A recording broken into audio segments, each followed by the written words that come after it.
Bonjour et bienvenue dans ce Ciné-Popcast, l'émission où on parle de bons films et du reste. Si vous avez loupé ça, il y a quelques jours, on a parlé du pire de 2025 et on parlera bientôt du meilleur. Mais ici, avant tout, c'est une émission d'actu. Alors, qu'est-ce qui a fait l'actu ciné en ce début d'année? On se retrouvera comme ça tous les lundis ou mardis pour clore la semaine ciné, qui commence donc tous les mercredis avec les nouvelles sorties. On reviendra ensemble sur les grosses sorties du mercredi précédent, grosses sorties plateforme, les séries du moment, et parfois d'autres trucs. De l'actu, des cérémonies, parfois des recos de livres ou de jeux vidéo, bref, je jette un œil sur ma semaine culturelle, et je te raconte tout ça ici, alors n'hésite pas à t'abonner sur YouTube, Spotify ou Apple Podcast, et c'est parti pour la première semaine de 2026, qui a été bien moins mouvementée dans les salles que côté politique international, mais vous allez voir, les deux se rejoignent à un moment. On commence avec la grosse cérémonie de ce début d'année. Ce dimanche soir, c'était les Golden Globes, le show qui lance réellement la saison des awards aux États-Unis, avant le grand final le 16 mars avec les Oscars. Et les Golden Globes, c'est généralement le moment où on prend la température, on voit qui repart avec quoi, et ça donne une idée de ce à quoi pourraient ressembler les vainqueurs de la statuette la plus prestigieuse d'Hollywood. Mais avant de revenir sur quels films ont triomphé, petit passage rapide par les séries, et il n'y a pas eu beaucoup de surprises, et je vais pas m'en plaindre, parce que certaines de mes séries préférées de 2025 ont été récompensées, comme Adolescence qui repart avec 4 prix, dont celui de la meilleure mini-série, et 3 pour ses acteurs, Erin Doherty, Stephen Graham, et le jeune Owen Cooper, 16 ans, qui a déjà reçu 11 prix pour sa performance, dont un Emmy et maintenant un Golden Globe. On le verra bientôt au cinéma dans Hurlevent, prévu pour février, et on peut parier que le gamin risque de faire une grosse carrière. Et si vous n'avez toujours pas vu Adolescence, c'est pour moi la meilleure mini-série de 2025 et sans doute ce que j'ai vu de plus qualitatif sur Netflix l'année passée. C'est seulement 4 épisodes, chacun tourné en un seul plan séquence. Tous les acteurs sont formidables, c'est pas pour rien qu'ils raflent tout, vraiment, foncez. Pareil pour The Pitt sur HBO, dont la deuxième saison vient de débuter, qui a été récompensé par les Golden Globes de la meilleure série dramatique et du meilleur acteur dans une série dramatique pour Noah Wyle, le Dr Carter de Urgence, qui reprend ici du service pour jouer le Dr Robinovich dans une série qui va suivre heure par heure le service d'urgence d'un hôpital de Pittsburgh. C'est le moment parfait pour rattraper la saison 1 et se lancer dans la saison 2. Autre excellente série multi-récompensée, The Studio, lauréat de la meilleure série musicale ou comique, disponible sur Apple TV avec entre autres Seth Rogen qui repart avec le prix du meilleur acteur dans une série musicale ou comique. The Studio, c'est 10 petits épisodes qui se passent dans et autour d'un studio hollywoodien, c'est malin, c'est drôle, c'est truffé de caméos plus fous les uns que les autres. Puis il y a Catherine O'Hara, et rien que ça devrait être suffisant pour que vous ayez envie de le voir. Rapidement, Rhea Seehorn a été logiquement récompensée pour sa performance dans Pluribus, Jean Smart, encore une fois, et Michelle Williams complètent le palmarès côté actrice pour leur rôle dans Axe et Dying for Sex, que j'ai pas vu, et Ricky Gervais, qui n'était bien sûr pas là, a reçu le Golden Globe du meilleur stand-up. C'est cool pour lui, Mortality c'était pas mal, mais aucune idée de s'il méritait plus que Kevin Hart ou Sarah Silverman par exemple, puisque c'est le seul stand-up que j'ai vu de la liste. Bon, est-ce qu'on parlerait pas un peu de cinéma? Pour intéresser un peu le grand public, ils ont inventé un prix à remettre aux films populaires, mais qui n'allait pas gagner grand-chose d'autre. Le prix de la meilleure réussite cinématographique et au box-office. En gros, ça veut juste dire, t'es pas forcément un bon film, mais t'as fait des entrées, les fans voudraient que t'aies plein de prix, mais t'auras rien, donc tiens, prends ça et va te rasseoir, tu seras sympa. Par exemple, cette année, il y avait Avatar 3, F1, Wicked 2, Weapons, ou le dernier Mission Impossible, mais c'est finalement Sinners qui est reparti avec ce prix de consolation, peut-être parce que c'est le film avec la commu la plus vocale, ceux qui ont le plus milité pour que Michael B. Jordan ait un Oscar, ou que Sinners soit élu meilleur film de l'année. Spoiler, ça arrivera pas. Et tant qu'on est sur Sinners, sa musique a aussi été récompensée pendant la pub aux États-Unis. Parce que oui, vous comprenez, fallait faire de la place pour un nouveau prix. On va en parler. Donc oui, Ludwig Göransson repart avec un Golden Globe. Le côté musical de Sinners était ce qui m'avait le plus plu, donc c'est pas illogique, même si j'avais plus été marqué par le taf de Johnny Greenwood sur Une bataille après l'autre, ou d'Alexandre Desplat pour Frankenstein, la musique était vraiment au cœur de Sinners, donc c'est logique qu'ils repartent avec. Mais quelle nouvelle récompense ils ont mis à la place, me demanderez-vous? Eh ben vous allez rire. Puisque ce qui est passé à la télé à la place de la meilleure musique, c'est Snoop Dogg complètement défoncé qui remet à Amy Poehler le Golden Globe du meilleur podcast. Oui, la musique, c'est dépassé maintenant. Les gens, ce qui les intéresse, ce sont les podcasts. Alors, je vais pas cracher sur les podcasts, je suis littéralement en train d'en faire un. Mais sérieusement, on ne diffuse pas le prix de la meilleure musique pour laisser place au meilleur podcast de stars? On en est là? Apparemment oui. Tant mieux pour Amy Poehler, j'ai aucune idée de ce qu'est son podcast, mais apparemment, il était mieux que les 5 autres que je ne connais pas non plus. Allez, on arrête les conneries et on retourne au cinéma. Avec le meilleur film en langue étrangère, une catégorie qui commence de plus en plus à doucement être mise de côté par les cérémonies américaines, puisque vous l'avez peut-être vu ces dernières semaines, entre l'agent secret qui reçoit son prix sur le tapis rouge des Critics' Choice Awards, avant même que le show ait débuté, et n'a donc pas eu le droit de le recevoir sur scène comme tous les autres, ou l'absence de plein d'excellents acteurs et actrices des nominations des Actors Awards, comme les acteurs de Valeurs Sentimentales ou de l'agent secret, encore lui, on pourrait commencer à se dire que Hollywood essaye de mettre le moins possible en lumière d'autres cinémas, peut-être parce qu'ils sont en train de se rendre compte que le cinéma iranien, chinois ou encore brésilien a proposé en 2025 des œuvres plus intéressantes que la majorité de l'industrie américaine, mais on en parlera plus en détail dans mon top de 2025 qui arrivera dans quelques semaines. Cette fois, heureusement, le Golden Globe a été remis sur scène et le film récompensé le méritait amplement puisque c'est L'agent secret de Kleber Mendoza Filho, déjà double vainqueur à Cannes il y a quelques mois. Et si vous ne l'avez pas encore vu, c'est à rattraper absolument. C'est un film exigeant qui ne va pas tout vous donner à la cuillère. C'est un film qui ne prend pas son spectateur pour un idiot, en plus d'être un portrait fascinant du Brésil à la fin des années 70, et ça devient très rare. Mais ça aussi, spoiler, on risque d'en reparler dans mon top de l'année. Puis évidemment, Wagner Moura est excellent. Mais attendez, on va revenir dessus après. Je ne vais pas m'attarder sur les 2 prix suivants, celui du meilleur film d'animation et de la meilleure chanson originale, puisqu'ils ont été attribués à K-Pop Demon Hunter, que j'ai toujours pas vu. Promis, je le rattrape avant les Oscars. On entre dans les prix majeurs et il y a un nom qu'on va pas mal répéter, et j'en suis très heureux, c'est celui de Paul Thomas Anderson, qui est enfin récompensé sur les territoires américains. Parce que ouais, le réal de Magnolia, The Master ou There Will Be Blood n'avait jamais été récompensé aux USA, ni en tant que réalisateur, ni en tant que scénariste. Certains de ces acteurs avaient déjà gagné des prix, comme Daniel Day-Lewis pour There Will Be Blood, mais lui, rien. Un affront qui va être bien lavé ce soir avec une bataille après l'autre, puisque déjà il repart avec le Golden Globe du meilleur scénario, ça c'est fait, mais aussi celui du meilleur réalisateur, 2 catégories qui ne sont pas divisées entre films dramatiques et films comiques d'ailleurs. Côté acteur, on reste avec le PTA, puisque c'est Teyana Taylor qui a pris meilleure actrice dans un second rôle, et j'ai vu des gens gueuler en disant qu'elle n'apparaissait pas assez, des gens qui n'auraient sans doute rien dit à l'époque quand Anthony Hopkins est reparti avec l'Oscar pour son rôle de Hannibal, alors qu'il n'apparaît que 16 minutes à l'écran. Bizarre. Perso, je trouve que c'est complètement mérité. Elle bouffe l'image dès qu'elle est devant la caméra, dès le premier plan, elle est électrisante, et même dans la deuxième partie, où elle n'est pas, sa présence plane au-dessus du film, tant elle a réussi à avoir un impact en peu de temps. Puis franchement, vous vouliez le donner à qui? À Ariana Grande pour Wicked 2? À Amy Madigan, la Gladys aux Weapons? Soyons sérieux 2 minutes. La seule qui pouvait aussi y prétendre, c'est Inga Ipsdotter Lilleas, pour Valeurs Sentimentales. Mais s'ils lui donnaient à elle, ils allaient récompenser trop de non-américains. Et faut pas déconner non plus. Parce que le prix suivant a été donné à Stellan Skarsgård, pour justement Valeurs Sentimentales, de Joachim Trier. Et oui, d'accord, si vous voulez. Puis il a fait un beau discours sur le fait qu'il faut aller voir ses films au cinéma, et il a raison, venez voir des films au cinéma. Même si perso, je l'aurais donné à Sean Penn pour Une bataille après l'autre sans réfléchir, parce que c'est sans doute sa meilleure perf depuis très longtemps, genre depuis Mystic River peut-être. L'acteur et l'actrice couronnés pour les films musicaux ou comédies, c'est pour 2 films qu'on n'a pas encore vus ici, mais dont on parlera dès que possible évidemment. Rose Byrne pour If I Had Legs I'd Kick You, et l'incontournable Timothée Chalamet pour Marty Suprême, avec sa campagne de communication ultra agressive, mais que je trouve vachement efficace.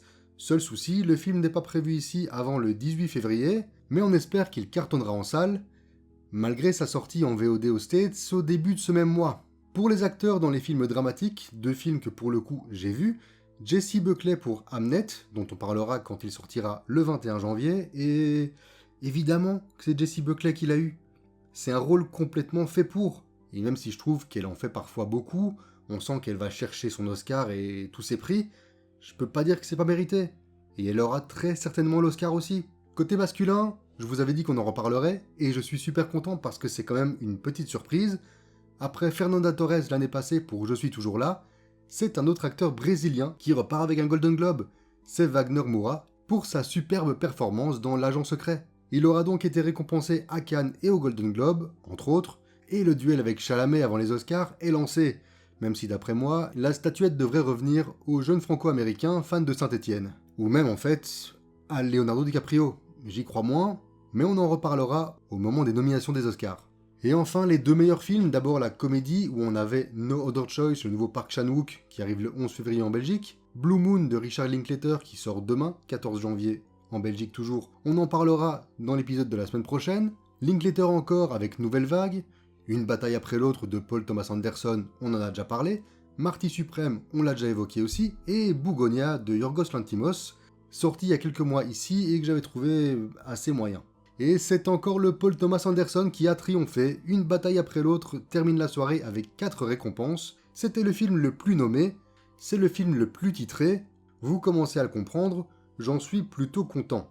Et vous vous en doutez aussi, on en parlera en long et en large dans le podcast sur mon top de 2025. On conclut la soirée avec le meilleur film dramatique où était nommé L'Agent secret, Frankenstein de Guillermo del Toro, Un simple accident de Jafar Panahi, la Palme d'Or du dernier festival de Cannes, Sinners, Valeurs sentimentales et Hamnet de Chloé Zhao. Et c'est ce dernier qui l'a emporté. Et de nouveau, on en parlera en temps voulu, j'ai pas forcément accroché à mon premier visionnage pendant l'avant-première de vendredi, j'irai sans doute le revoir à sa sortie pour me faire un avis définitif, et on en parlera d'ici 2 semaines. Mais c'est une victoire assez logique, c'est typiquement un film à récompense, un film à Oscar, et je serais pas étonné de le voir clore cette cérémonie-là aussi dans quelques mois. Puis c'est Steven Spielberg à la production, et ça à Hollywood, ça a toujours son poids. Juste un petit mot en dehors des prix sur un truc qui m'a marqué, c'est à quel point personne n'a trop osé dire un mot de travers sur scène. Rien sur la situation dans le monde, rien sur Trump, sur ICE, quelques badges discrets, quelques blagues polies, mais rien de vraiment politique, alors que certains films primés, L'Agent secret ou évidemment Une bataille après l'autre, portent un message qu'il aurait peut-être été pertinent de traduire sur scène, mais non. Rien, ou presque rien. Cette année, bizarrement, ils ont tous écouté les conseils de Ricky Gervais. Ils ont pris leur Golden Globe, remercié leurs parents, parfois Dieu, et sont partis. Dans l'idée, tant mieux, hein. Je trouve ça souvent hypocrite de venir faire des grands discours sur l'état du monde, puis de retourner s'asseoir bouffer du caviar dans des costumes à 50 000 balles. Mais ce qui est étrange, c'est qu'ils le font tous les ans, de toute façon. Tous les ans, il y a des messages pour ci, pour ça, contre ci, contre ça. Et là, début 2026, alors que le monde est dans l'état qu'on connaît, alors que les gens gueulent dans la rue aux États-Unis après la mort d'une femme, alors qu'un président est en roue libre, alors que des enfants meurent sous les bombes tous les jours, rien. Ah si, le seul, comme toujours, celui qui ne peut pas faire semblant, selon ses propres mots, Mark Ruffalo, nommé pour son rôle dans Task, la mini-série HBO, qui a fustigé Trump sur le tapis rouge, et qui a rendu hommage à René Good, tué par un agent de ICE. Mais c'était le seul. Et qu'il ait été le seul, cette année, c'est pas anodin. Je peux pas m'empêcher de croire qu'il y a eu un mémo, une consigne, une note interne. Pas de politique ce soir. Ça aussi, on verra si ça se confirme aux Oscars. Comme je l'ai dit, les Golden Globes, ça sert à prendre la température. Mais apparemment à Hollywood, soit on n'ose plus parler, soit on ne peut plus parler. Et dans les deux cas, ça sent mauvais pour la suite. Allez, sur ce, faut avancer, alors on file dans les salles, avec 3 sorties de mercredi passé. Semaine plutôt calme pour ce premier mercredi de 2026, avec seulement 4 sorties en Belgique, dont une que je n'ai pas pu voir parce qu'elle n'était tout simplement pas distribuée dans ma région, de Chronology of Water, le premier film en tant que réalisatrice de Kristen Stewart, dont on parlera quand je l'aurai vu. Du coup, on débute avec le retour d'un grand nom du cinéma, avec un film récompensé au dernier festival de Venise, puisqu'il est reparti avec le prix ultime, le Lion d'Or, c'est Father, Mother, Sister, Brother de Jim Jarmusch. What do you say we toast our tea to family relations? Oh. Mais d'abord, puisque j'avais envie de faire les choses bien, et vu que je ne suis pas hyper familier du cinéma de Jarmusch, à part ses 3 dernières productions, j'ai été me plonger dans sa filmo. Et alors c'est très spécial parce que pour moi, il y a presque 2 Jim Jarmusch. Il y en a un que j'adore, et il y a l'autre qui m'emmerde prodigieusement. Il y a le Jarmusch qui filme la vie, des moments de vie, des discussions, des errances. Celui de Stranger Than Paradise, par exemple. Et même si je reconnais une maîtrise du cadre et une belle atmosphère, il n'y a rien à faire. Je m'ennuie vite. Puis, il y a le Jarmusch qui filme la vie, des moments de vie, des discussions, des errances, mais, et c'est très important, qui utilise son style pour se greffer à des genres très codifiés. C'est celui de Dead Man, Ghost Dog, Only Lovers Left Alive, ou même The Dead Don't Die, son film de zombies très décrié mais que j'avais beaucoup aimé. Mon préféré est sans doute Only Lovers Left Alive, sa vision sur le film de vampire, peut-être parce que sa lenteur était pertinente avec son propos sur leur longue vie et la mélancolie qui va avec. Puis bon, Tilda Swinton et Tom Hiddleston quoi. J'aime ce qu'il fait des genres qu'il investit. Il les tord, il les ralentit, il leur donne sa patte calme, presque contemplative par moments. Je n'aime pas ces films parce que j'aime le genre de base, c'est pas pour ça qu'on y va en fait. Aller sur Deadman parce qu'on aime les westerns, c'est comme aller sur Only Lovers Left Alive parce qu'on est fan de Twilight, ou penser que Father, Mother, Brother, Sister, c'est pareil que la saga Fast and Furious parce qu'elle aborde le thème de la famille. Non, c'est pas ça. Un film de Jarmusch, ça reste un film de Jarmusch. Mais j'imagine que lorsqu'il est dans des univers qui me parlent plus, ça m'aide à entrer en empathie avec les personnages et à mieux apprécier ses œuvres. Je donnerai sa chance au reste de sa filmo, principalement à son début de carrière. Mais pour le film qui nous intéresse aujourd'hui, malheureusement, on est plus dans la première version du réalisateur, celui qui s'intéresse à la vraie vie, celui qui a tendance à vite m'ennuyer. Et ça a pas loupé, parce que papa, maman, sœur, frère là, ouais, ça m'a pas passionné. Découpé en 3 sketchs, il nous montre 3 familles aux dynamiques et aux situations sociales très différentes, mais pourtant toutes similaires par bien des aspects. D'abord, un frère et une sœur qui vont rendre visite à leur vieux père au fin fond des États-Unis. Adam Driver, Tom Waits et Mayim Bialik. On sent qu'il y a un passé pas facile entre les enfants, et une fois arrivé, le dialogue est compliqué, voire impossible. Il y a des longs silences, et c'est parfois gênant. Puis 2 sœurs qui vont prendre le thé chez leur mère. On est en Angleterre et pas chez les pauvres. Charlotte Rampling, Vicky Krieps, Cate Blanchett, 3 excellentes actrices pour un segment qui va raconter sensiblement la même chose. Une difficulté de communiquer, des longs silences, des non-dits, de la gêne, voilà. Et enfin, 3e segment, 2 jeunes, des jumeaux, nés à New York mais ici à Paris, India Moore et Lucas Sabat, là pour récupérer quelques dernières affaires dans l'appartement de leurs parents qui viennent de décéder inopinément. Métissés, un peu à la marge, la preuve, au début, le gars achète des champignons, et pas pour faire une sauce pour accompagner son steak. Et c'est là que ça m'a frappé. Parce que ces champis, ils ne vont servir à rien pour la suite. C'était une façon de caractériser le personnage. Et je sais pas, c'est un peu grossier, non? C'est un peu gros sabot. En fait, pour la première fois avec Jarmusch, j'ai l'impression d'être devant un film de vieux monsieur, avec ses plans au ralenti sur les jeunes qui font du skate, avec ces jumeaux un peu hippies qui prennent des champis. Je sais pas, j'ai trouvé qu'il y avait un regard, ouais, d'un mec qui est plus totalement en phase avec la réalité qu'il décrit. Attention, il y a des choses qui fonctionnent, j'aime la façon dont les 3 parties se répondent, même si là aussi c'est parfois lourd dans son écriture, en mode « Vous avez vu, ils ont utilisé les mêmes expressions, malgré leurs différences, ils sont quand même un peu pareils. » J'aime le regard sur les difficultés de communication, l'écart entre les générations, sur les mensonges qu'on emporte parfois même avec soi dans la tombe.